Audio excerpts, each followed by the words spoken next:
복음이란 말 그대로 기쁜 소식입니다. 우리를 구원하시기 위해 하나님의 아들이신 예수 그리스도께서 친히 사람의 몸을 입고 이 땅에 오셔서 모든 인류의 죄를 대신하여 십자가에 달려 몸짓고 피 흘려 돌아가신 후 부활 승천하심으로 모든 인간들에게 역사상 가장 위대한 구원의 은혜가 열리게 된 것이 바로 복음의 시작입니다. 그리고 이 복음의 시작은 오직 예수 그리스도의 전적인 대속과 그에 따른 은혜로 인해서입니다. 그래서 우리가 예수님을 구주로 영접하여 거듭나게 되면 그리스도인이 되는 것이고, 그렇게 거듭난 그리스도인이 되면 친히 우리 안에 성령님이 내주하심으로써 그 이후부터는 우리가 주님과의 직접적인 관계 안에서 그분과 교제하고 동행함으로써 그분의 영이신 성령께서 우리를 인도해 가시는 것입니다. 그렇다면 복음에 합당한 삶을 살아간다는 의미가 성경적 기준에 부합하게 되려면 이 땅 가운데 일어나는 모든 상황과 문제 가운데 그분의 전적인 뜻과 섭리에 의해 분별하고 행동하는 삶으로 이어져야 한다는 것입니다. 이것이 바로 성경이 말씀하는 복음의 핵심이자 본질입니다. 즉, 복음이란 예수 그리스도라는 복음이면서 동시에 예수 그리스도에 의한 복음이 되어야 한다는 것입니다. 하나님이 우리를 구원해 주신 궁극적인 이유는 단지 우리가 구원받고 이 땅에선 그냥 예배 잘 드리며 신앙생활 하다가 죽어서 천국 가는 것으로 끝나는 게 아니라, 그렇게 구원받았으면 이 땅에서 하나님 나라가 확장되어지는 그런 실제적인 현상과 열매가 드러나도록 하시기 위함입니다. 땅 따먹기를 한번 생각해 보시면 이해가 빠를 것입니다. 우리가 이 땅을 살면서 세상으로부터 나를 지키지 못한다면 그만큼 하나님을 대적하는 사탄의 나라가 확장되어집니다. 반대로 세상으로부터 나를 지켜 정결함을 유지하고 더 나아가 다른 사람들에게까지 그렇게 바른 방향성을 심어줌으로 정결함을 지켜낼 수 있게 한다면 사탄의 나라는 빼앗기고 하나님 나라가 이 땅에서 확장되어지게 됩니다. 그래서 복음이란 개인적 차원에서 불신자들에게 예수 그리스도를 전함으로 그들이 구원받으면 끝나는 게 아닙니다. 또 개인적 차원의 영역에서 예수 그리스도를 믿고 거듭난 후 복음에 합당한 방향으로 살아가면 그걸로 끝나는 게 아닙니다. 택하신 자들까지 삼키려는 사탄은 우리 각자의 개인적 삶의 영역에서도 침투하여 역사하지만 마지막 때의 타임테이블 위에선 세상이라는 거대한 영역을 매개로 우리 가운데 역사하여 멸망시키는 것이 더 주요한 그들의 어젠다이기 때문에 시대적 차원의 영역에서 더욱더 분별하여 복음에 합당한 방향성을 고수하며 나아가야 하는 것입니다. 그래서 성경이 말씀하는 복음의 본질과 총체적인 방향성은 불신자들에게 예수 그리스도가 전해짐으로 그 1차적인 복음 전파가 이뤄진 후 개인적 삶 가운데 성령 안에서 살아간다면 개인적 차원에서 하나님 나라가 확장이 되는 것이고, 여기에 그치지 않고 시대적 차원의 영역에서 우리가 하나님의 뜻에 합당한 방향으로 나아가도록 성령님의 인도함과 조명함을 통해 세상의 거대한 흐름을 거스르며 믿음으로 인내하며 나아갈 때 시대적 차원에서 하나님 나라가 유지 확장되는 것입니다. 그래서 그리스도인이라면 반드시 이런 모든 차원의 영역에서 복음에 합당한 방향으로 나아가는 것이 복음의 핵심이자 본질인 것입니다. 야고보서 1장은 이에 대해 이렇게 말씀합니다. 하나님 곧 아버지 앞에서 순수하고 더럽지 않은 신앙심은 이것이니, 즉 고난 중에 있는 아버지 없는 자들과 과부들을 돌아보고 세상으로부터 자기를 지켜 더럽혀지지 아니하는 것이니라. 야고보서 1장 27절. 이 구절 안에는 복음의 본질과 방향성이 그대로 들어가 있습니다. 여기서 순수하고 더럽지 않은 신앙심이란 복음 안에 거하고 있을 때 나타나는 믿음의 방향성을 의미하고, 이런 복음의 방향성을 크게 두 가지 차원에서 말씀하고 있습니다. 먼저 고난 중에 있는 자들을 도와준다는 것은 말 그대로 우리가 육신으로 발을 내딛는 반경 안에 개인적 차원의 영역에서 일어나는 일입니다. 그래서 이런 개인적 삶의 영역에서 어떤 복음에 합당한 방향성이 드러나야 하는지에 대해 말씀하는 것인데, 내 주변 사람들을 믿음과 사랑과 오래 참음으로 대해주고 섬기라는 것입니다. 반면 세상으로부터 자기를 지켜 더럽혀지지 않는다는 것은 개인적 차원이 아닌 시대적 차원의 영역에 해당하는 일입니다. 즉, 세상으로부터 오는 잘못된 흐름들에 휩쓸려서 거기에 미혹되지 말아야 한다는 의미입니다. 물론 세상으로부터 더럽혀지지 않아야 한다는 말의 의미 자체가 포괄적이기에 개인적 차원의 문제에도 적용될 수 있습니다. 예를 들어 여전히 불신자 친구들과 어울리며 술 마시고 유흥을 즐긴다던가 하는 일들도 여기에 해당할 수 있습니다. 하지만 이런 의미보다는 세상으로부터 오는 잘못된 사상, 이념, 세계관, 가치관 등에 의해 더럽혀지지 않도록 해야 한다는 것이 이 구절에 더 부합되는 의미입니다. 마지막 때 사탄이 시대적 차원에서 사람들을 미혹하기 위해 내세우는 가장 큰 전략이 바로 이런 인본주의에서 비롯되는 사상, 이념, 세계관입니다. 대표적으로 종교 통합, LGBT 이데올로기, 공산주의, PC주의, 반유대주의 등이 그렇습니다. 이것은 단순한 세상 문제가 아니라 시대적 차원에서 복음의 방향성과 맞닿아 있는 매우 중요한 영적인 문제입니다. 하지만 표면적으로만 보면 사랑, 인권, 평화, 차별금지, 환경보호 등 선하고 고귀한 가치 요소인 것처럼 교묘하게 포장시켜 놓았기 때문에 그 내면의 영적 실상을 간파해서 보다 깊고 세밀한 관점으로 이해하지 못하면 모조리 다 이런 미혹에 휩쓸려 버립니다. 인본주의는 하나님이 아닌 사람에게 포커스를 맞추고서 그런 사람에게서 비롯되는 것들을 최우선에 두는 현대판 우상 숭배입니다. 그래서 많은 주류 언론과 미디어들이 이런 문제들에 관해선 왜곡되고 편향적인 시각으로 사람들을 선동하고 세뇌시킵니다. 그런데 마지막 때인 지금 가장 크게 다가오는 시대적 차원의 문제는 앞에서 얘기한 이런 인본적 가치 요소들을 통해 우리 내면을 야금야금 무장해제시키면서 최종적으로 정부 기관과 주류 언론, 미디어, 카톨릭 교황 같은 종교 세력이 합심해서 사람들의 의식을 장악하고 완전 통제 사회를 구축하는 것이 이들의 어젠다입니다. 그래서 사탄과 그 하수인 세력이 이런 모든 흐름들을 계획적으로 주도하면서 전 세계인들을 양떼몰이 해나가고 있다는 게 시대적 차원의 가장 큰 문제입니다. 그래서 이 마지막 때를 사는 교회와 그리스도인들은 반드시 때에 맞는 복음의 방향성을 바르게 확립시켜서 세상이 주입하는 미혹된 흐름에 속하지 않고 내 영혼 육을 지켜 더럽혀지지 않아야 합니다. 마태복음 10장에 보면 예수님께서 이런 말씀을 하십니다. 보라, 내가 너희를 보냄이 양을 이리 가운데로 보냄과 같도다. 그러므로 너희는 뱀같이 지혜롭고 비둘기같이 순결하라. 마태복음 10장 16절. 여기서 보면 우리가 세상 가운데 보내어져 살게 되는 상황을 마치 양들을 이리 가운데 보냄과 같다고 예수님은 말씀하십니다.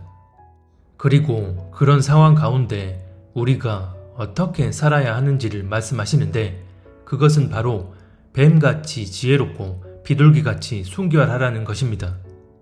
비둘기같이 순결하라는 말은 어느 정도 이해가 되는데 뱀같이 지혜로우라는 말은 선뜻 이해하기 어려울 수도 있습니다. 왜냐하면 창세기에 보면 뱀은 인간을 타락하게 만든 짐승이고 이런 뱀에 대해 하나님이 지으신 들짐승 가운데 가장 강교하다고 말씀하고 있기 때문입니다. 그런데 여기서 강교하다는 단어의 히브리 원어를 아룸이라고 하는데 이 동일한 단어를 잠언 12장 16절과 23절에서는 슬기로운, 신중한이라는 단어로 사용하고 있습니다. 여기서 슬기라는 단어의 사전적 정의는 사리를 바르게 분별하고 일을 잘 처리해내는 재능을 의미합니다. 이것은 예수님이 말씀하신 지혜롭다는 말의 의미와 동일합니다.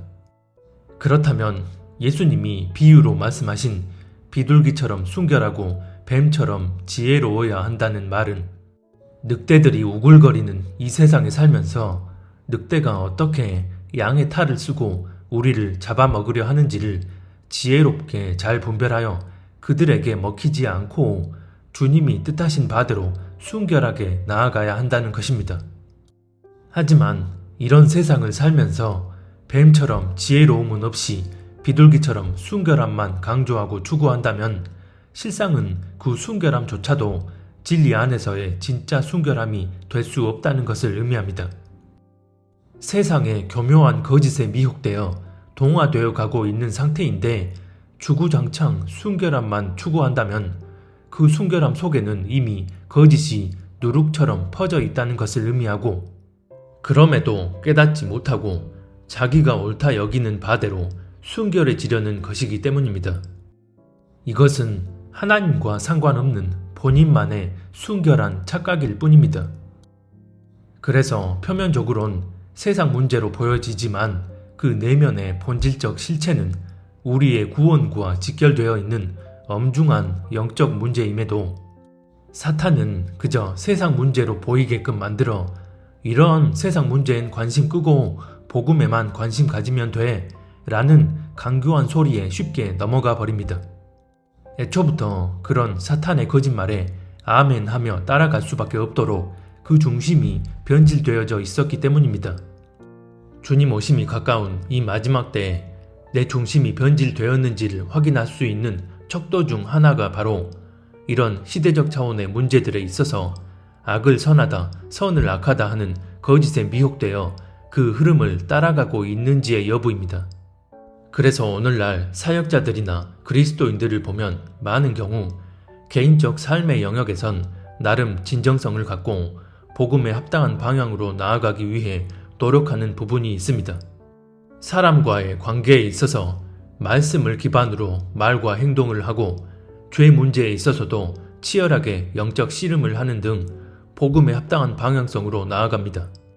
사역자들 역시 죄에 대해, 회개에 대해 좁은 문, 좁은 길을 걸어가기 위해 주님과 동행하는 삶을 살아야 한다는 것을 비교적 성경적으로 잘 전합니다.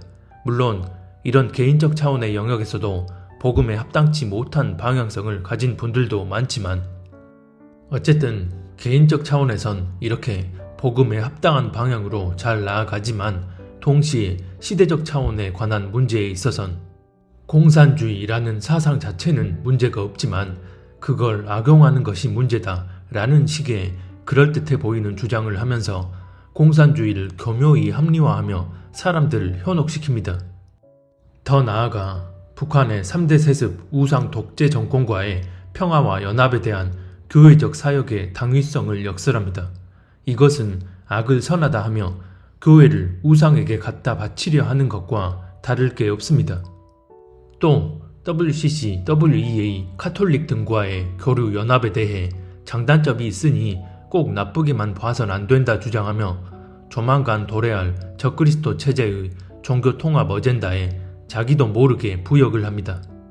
사역이 우상이 되고 사역의 눈이 멀어서 하나님의 뜻을 거스르는 길로 나아가면서도 스스로 깨닫지 못하는 것입니다.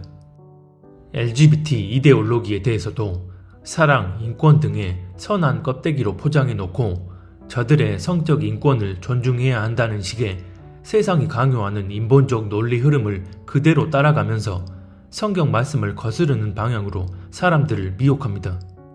또 이스라엘은 구약에서 이미 끝났고 이젠 교회가 이스라엘을 대체했다고 주장하며 사람들을 잘못된 방향으로 이끕니다. 하나님께서 이스라엘을 마지막 때 다시 하나의 국가로 회복시키시고 무엇보다 영적으로 다시 회복시킨다는 예언이 성경에 분명히 기록되어 있습니다. 그런 와중에 일어난 지금 이스라엘 전쟁에 대해 미디어들의 편향 보도와 왜곡된 정보에 의해 믿는다는 많은 이들이 잘못된 가치 판단을 하는 것을 봅니다. 이 부분에 대한 더 자세한 내용은 커뮤니티란에 올려놓았으니 본 영상을 다 보신 후 커뮤니티에 올려진 해당 글과 관련 영상도 꼭 보시기 바랍니다. 어쨌든 이 외에도 여러 시대적 차원의 문제들이 많지만 대표적으로 이 모든 것들은 우리가 정말 복음에 합당한 방향성으로 나아가고 있는지를 가늠하는 척도 중 하나가 됩니다. 그래서 우리가 시대적 차원의 문제들 앞에서 제대로 분별하지 못하고 미혹된 세상 흐름을 따라간다면 그 행위 자체로도 문제가 되지만 그런 세상 흐름을 따라가게 만드는 근원, 즉 중심이 변질되어 있다는 말이기 때문에 큰 문제가 되는 것입니다. 그게 아니고 아주 잠시 그런 미혹된 흐름을 따라간 거였다면 주님 오심이 임박한 지금 시점에는 이미 깨닫고 돌이켜서 주님 앞에 바로 서 있어야 합니다. 허나 지금까지도 깨닫지 못하고 있다면 이것은 중심의 온전한 문제라고 봐야 합니다. 그래서 세상으로부터 자기를 지켜 더럽혀지지 않아야 한다는 야고보서 1장 27절 말씀은 바로 이런 시대적 차원의 영역에 해당되는 복음의 방향성을 의미하는 것입니다. 다시 말해 성경에 예언되어 있는 이 마지막 때를 살아가는 우리가 진짜 복음에 거한다는 것은 개인적 차원의 삶에서 뿐만 아니라 이런 시대적 차원의 영역 속에서 일어나는 일들까지 온전히 분별하여 하나님의 뜻과 섭리에 합당한 방향으로 나아가야 하는 것입니다. 즉, 개인적 삶의 영역 가운데 마음을 잘 다스리며 그에 따른 말과 행동을 하고 주변 사람들을 사랑과 믿음과 인내로 섬기며 나아가는 것과 동시에 세상으로부터 오는 모든 잘못된 시대적 흐름들을 바르게 분별하고 행동하여 내 자신을 정결히 지켜낸다는 의미입니다. 그런데 많은 경우 복음에 대해 정의를 내릴 때 이런 차원적인 하나님의 섭리에 대해선 전혀 이해하지 못한 채 복음이 곧 예수 그리스도이기 때문에 이 복음에 대해서만 알면 된다고 주장합니다.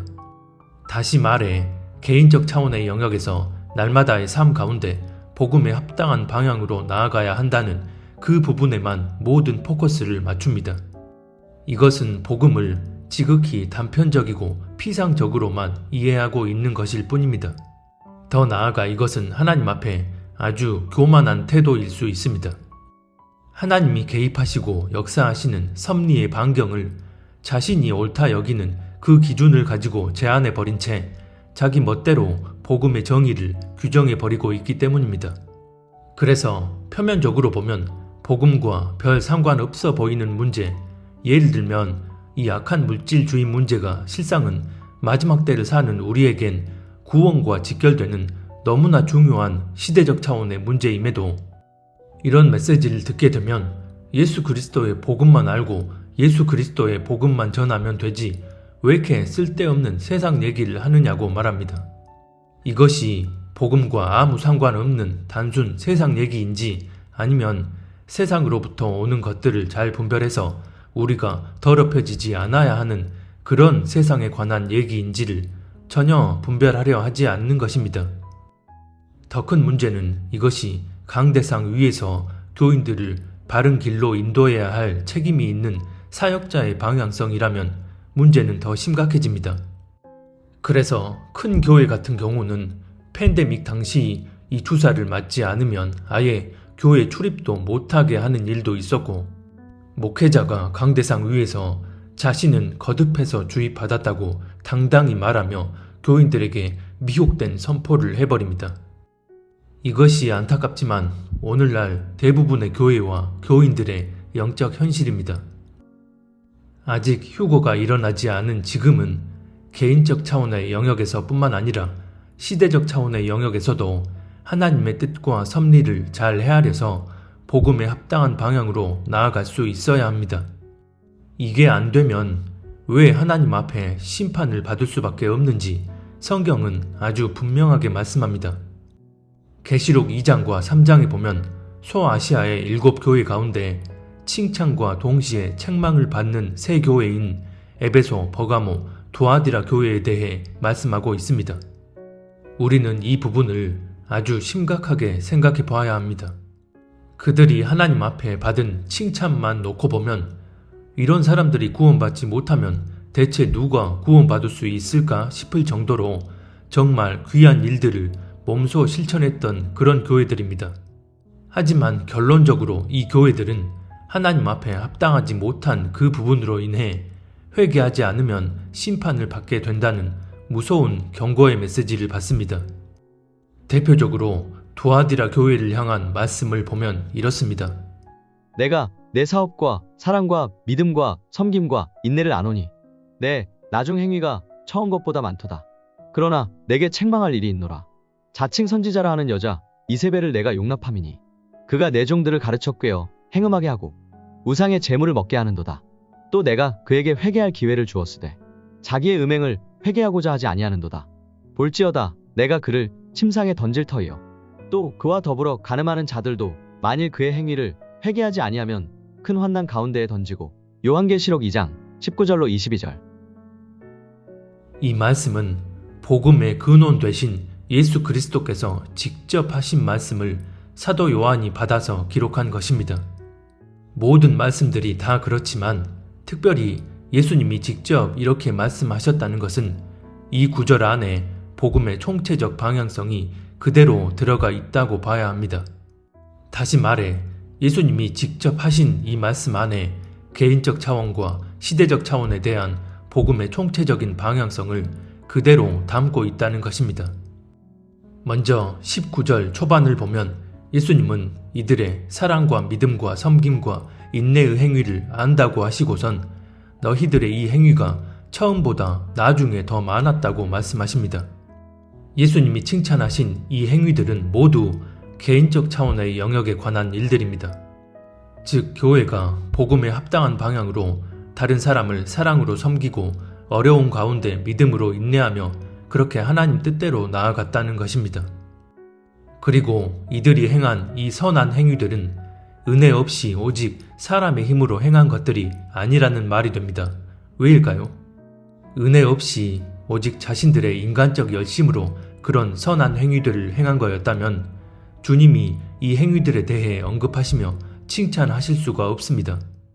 주님이 이들의 행위를 칭찬하셨다는 것은 그들이 행한 그 행위들은 주님께서 친히 은혜로 역사해 주심으로 행한 것들임을 의미합니다. 하나님이 친히 그들에게 역사하시어 그렇게 사랑과 믿음과 섬김과 인내로 나아갈 수 있도록 해 주셨다는 것입니다.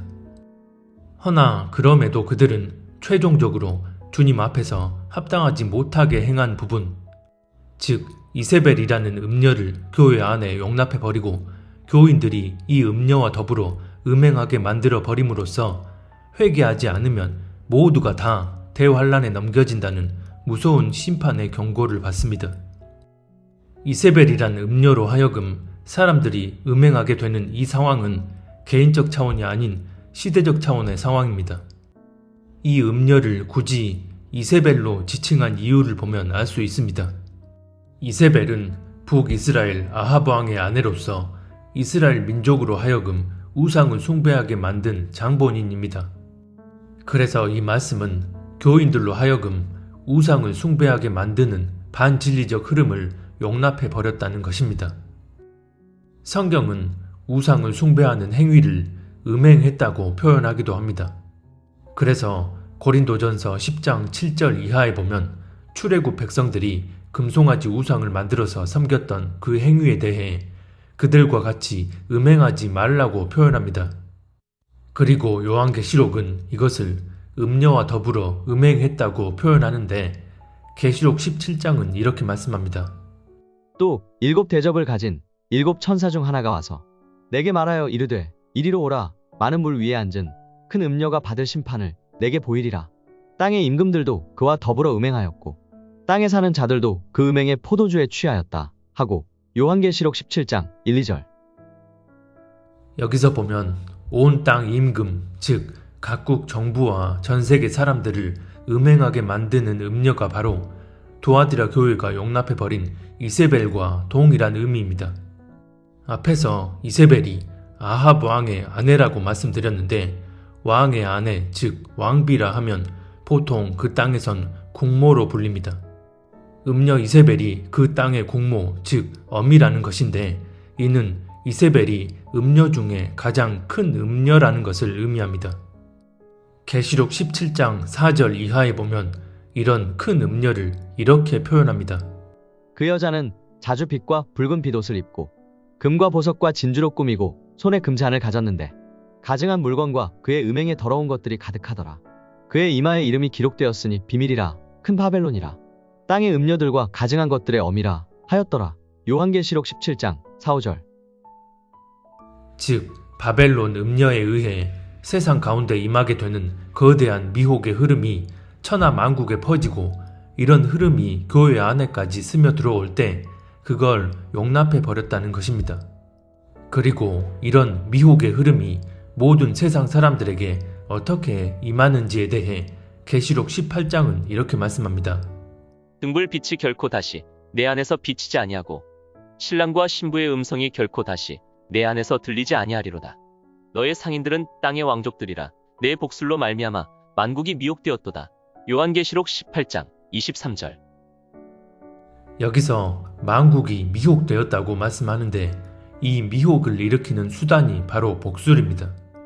여기서 복술이 무엇을 의미하는지는 여러 영상에서 자세히 말씀드린 바 있습니다. 그래서 이 복술을 일으키는 주체가 바로 사람들을 미혹시켜서 음행하게 만드는 바벨론 성의 음녀입니다. 그가 우렁찬 음성으로 힘차게 외쳐 이르되 저 큰 바빌론이 무너졌도다 무너졌도다. 그녀가 마귀들의 거처가 되고 온갖 더러운 영의 요새가 되며 온갖 부정하고 가증한 새들의 집이 되었도다. 모든 민족들이 그녀의 음행으로 인한 진노의 포도즙을 마셨고 또 땅의 왕들이 그녀와 음행하였으며 땅의 상인들도 그녀의 넘치는 사치로 말미암아 치부하였도다 하더라. 요한계시록 18장 2, 3절. 즉 바벨론 음녀가 세상 사람들을 미혹하기 위한 수단으로 복술을 이용하려고 할 때 이것을 교회가 용납해버리고 교회 안에 있는 사람들까지 그 복술로 인한 음행에 가담하게 되는 것입니다. 그러면 두아디라 교회를 향해 주님이 하신 말씀과 야고보서 1장 27절 말씀을 비교해보면 개인적 차원과 시대적 차원의 영역에 대한 하나님의 섭리가 더 분명하게 이해가 될 것입니다. 두아디라 교회는 사랑과 믿음과 섬김과 인내의 행위들이 많았습니다. 이것을 야고보서 1장 27절에서 고난 중에 있는 고아와 과부들을 돌아보아야 한다는 부분이 그대로 녹아 들어가 있습니다. 즉 개인적 차원의 영역에 해당하는 일들입니다. 그런데 두아디라 교회는 이세벨이란 음녀를 교회 안에 용납함으로써 사람들이 다 그 음녀와 더불어 음행하게 되었습니다. 이것을 야고보서 1장 27절에서 세상으로부터 자기를 지켜 더럽혀지지 않아야 한다는 말씀과 그대로 매치가 됩니다. 이것은 시대적 차원의 영역에 해당하는 일입니다. 두아디라 교회는 이처럼 하나님이 역사하시는 차원적 섭리에 있어서 철저히 개인적 차원의 방향으로만 나아가 버리고선 시대적 차원의 영역에서는 하나님의 뜻을 거스르는 길로 나아가 버렸기 때문에 회개하지 않으면 환란에 남겨질 거라는 무서운 경고의 메시지를 주님께 받은 것입니다. 두아디라 교회가 이세벨을 용납해버린 이유는 하나입니다. 계시록 2장 20절에 보면 이 이세벨에 대해 자칭 선지자라고 말씀합니다. 마지막 때 사탄은 이런 식으로 사람들을 미혹합니다. 가증한 음녀의 모양을 그대로 하고서 사람들을 속이려 하지 않는다는 것입니다. 그래서 주류 교단들이 WCC와 WEA 같은 집단과 연합하고 카톨릭과 연합하는 것을 큰 문제 없는 것처럼 여기고 개교회들은 그런 교단에 소속되어 있으면서도 교단의 배도 행위를 용납해버린 채 그대로 속해 있는 것이 바로 이 말씀이 적용되는 음행의 또 다른 형태입니다. 이처럼 이 두아디라 교회는 개인적 차원의 영역에선 주님의 인도하심을 따라 복음에 합당한 행위들을 잘 행하였지만 다른 차원의 영역에 관한 문제에는 애초에 관심사가 아니어서 그저 자기 생각을 따라 이 여자는 음녀가 아니니 교회 안에 들어와도 괜찮다, 우리가 관심 두지 않아도 된다 라고 판단해버린 것입니다. 이런 관점을 가진 자들의 눈에는 이세벨을 용납하느냐 마느냐는 복음과 상관없는 문제로 여겨져서 교회 안에 들어오더라도 큰 문제로 여겨지지 않기 때문입니다. 그러므로 인해 교회 안에 있는 모든 사람들이 이 이세벨의 꾀임에 넘어가 음행하도록 만들어 버렸습니다. 그리고 도아디라 교회는 회개하지 않으면 대환란에 넘겨진다는 무서운 경고 메시지를 주님께 받습니다. 그렇다면 이런 문제를 휴거가 임박했고 전쟁과 경제 붕괴 등 재난의 서막이 열리고 있는 이 시점을 지나고 있는 우리에게 어떻게 적용될 수 있을까요? 개인적 차원과 시대적 차원이라는 두 영역이 맞물려 돌아가고 있는 상황에서 하나님의 온전한 섭리 안에 거한다는 것은 하나님의 임재 안에서 그분의 전적인 인도함을 받을 때 가능합니다. 그렇지 않으면 결론적으로 반쪽짜리에 불과합니다. 개인적 차원의 영역에서 내가 아무리 하나님의 은혜와 인도함을 경험해왔고 복음에 합당한 행위들이 나왔다 할지라도 마지막 때에 일어나는 이런 시대적 차원의 양상을 전혀 분별하지 못하고서 세상의 가치 기준을 따라서 자기가 옳다 여기는 대로 판단하고 행동해 버린다면 도아디라 교회를 향한 주님의 말씀 그대로 환란에 남겨질 수밖에 없는 것입니다. 무엇보다 모든 차원의 영역에 대한 하나님의 섭리를 헤아리고 복음에 합당한 방향으로 교인들을 인도해야 할 책임이 있는 사역자라면 더 큰 책망을 받을 수밖에 없는 것입니다. 아직 휴거 전이라 할지라도 지금은 분명 마지막 때이고 이런 중차대한 때에 개인적 차원의 영역 못지않게 중요한 시대적 차원의 일들이 실제 우리가 체험하는 이 현실 영역에서 적나라하게 드리워지고 있음에도 그냥 외면하며 방치해버리는 것은 그것이 하나님의 뜻이어서가 아니라 그냥 자기 뜻대로 그렇게 판단하고 행동하는 것일 뿐입니다. 성경에 예언되어 있는 마지막 때의 일들은 모두 시대적 차원의 영역에서 일어나는 상황들이고 지금 우리는 이 마지막 때의 타임라인에 이르러 있는 상태입니다. 그렇다면 아주 작정하고서 직접적으로 전할 자신이 없다면 지나가는 칙으로라도 시대적 차원의 영역에 있어서 사람들에게 진리에 합당한 방향성을 심어줘야만 합니다. 허나 대부분의 목회자와 사역자들은 철저히 함구하고 외면해버리는 상태에서 세상의 거짓된 흐름에 그대로 순응해버립니다.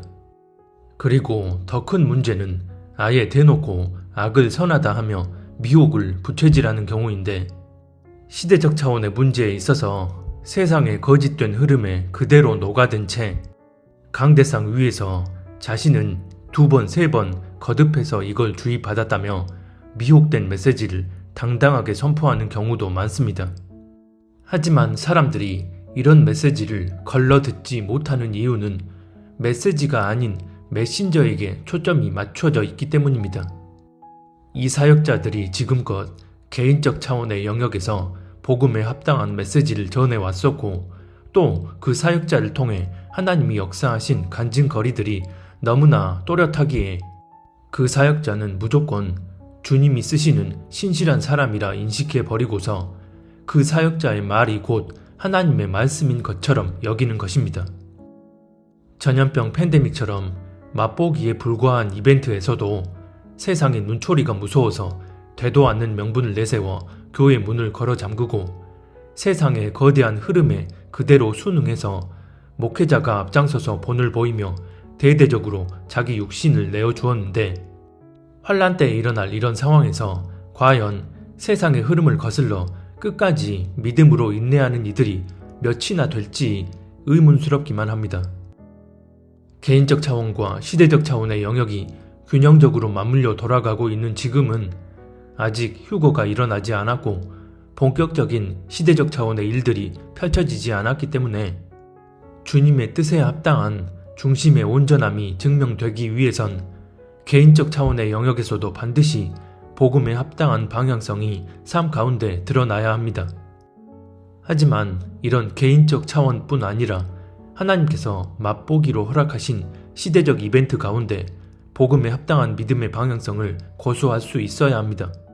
즉, 이런 시대적 상황 속에서도 세상의 흐름을 거스르고 믿음으로 인내하며 나아갔다면 온전한 중심으로 나아가고 있다는 반증이 되는 것입니다. 아모스서 3장 3절에 보면 두 사람이 뜻이 같지 않은데 어찌 동행할 수 있느냐고 말씀합니다. 이 말씀 그대로 우리가 진짜 하나님과 동행하고 있다면 우리에게서 나오는 모든 생각과 말과 행동은 반드시 하나님의 뜻과 일치되어야 합니다. 즉, 우리가 주님과 온전히 동행하고 있다면 개인적 차원뿐만 아니라 시대적 차원의 영역에 있어서도 하나님의 온전한 섭리 안에 거하고 있어야 한다는 것입니다. 로마서 12장에 보면 이런 말씀이 나옵니다. 너희는 이 세상에 동화되지 말고 오직 너희 생각을 새롭게 함으로 변화를 받아 하나님의 선하시고 받으실 만하며 완전하신 뜻이 무엇인지 입증하도록 하라. 로마서 12장 2절. 여기서 보면 우리에게 하나님의 선하시고 완전하신 뜻이 무엇인지 입증하라고 말씀합니다. 그리고 그렇게 입증하기 위한 필수 조건은 우리가 이 세상에 동화되지 않은 상태여야 한다는 것입니다. 그래서 개인적 차원에서 뿐만 아니라 이 시대적 차원에서도 세상의 흐름에 동화되지 않고 때에 맞는 복음의 방향성을 고수하며 나아가는 것이 중요합니다. 개인적 차원의 영역과 시대적 차원의 영역 속에서의 믿음 문제는 결코 별개가 아닙니다. 그래서 첫 추수 휴거 이전 모든 차원의 영역에 대한 하나님의 섭리가 균형적으로 적용되어지는 지금 우리에게 중요한 것은 내 눈앞의 현실적 상황과 문제, 그리고 시대적 차원에서 일어나는 모든 문제들 앞에서 내 중심의 기반을 살아계신 하나님만으로 채워놓고 그에 맞게 나아가고 있는지를 점검하는 것입니다. 즉, 내 생각, 감정, 욕구, 그리고 이 땅의 현실이 내 중심에 기반되어 있는 게 아니라 살아계신 하나님만이 내 마음에 기반되어지도록 늘 겸비한 마음으로 그분 앞에 나아가 은혜를 구하고 그렇게 동행할 수 있어야 합니다. 이것만이 내가 사람에 미혹되지 않고 세상 흐름에 미혹되지 않고 개인적 차원과 시대적 차원 모두에서 하나님의 뜻과 섭리를 헤아리고 주님 오심을 준비하는 유일한 길입니다. 주님 오심이 임박해 있는 지금 이 메시지를 보고 듣는 모두가 어떤 책망도 받지 않는 합당한 주님의 신부들이 되어 주님 앞에 설 수 있었으면 합니다.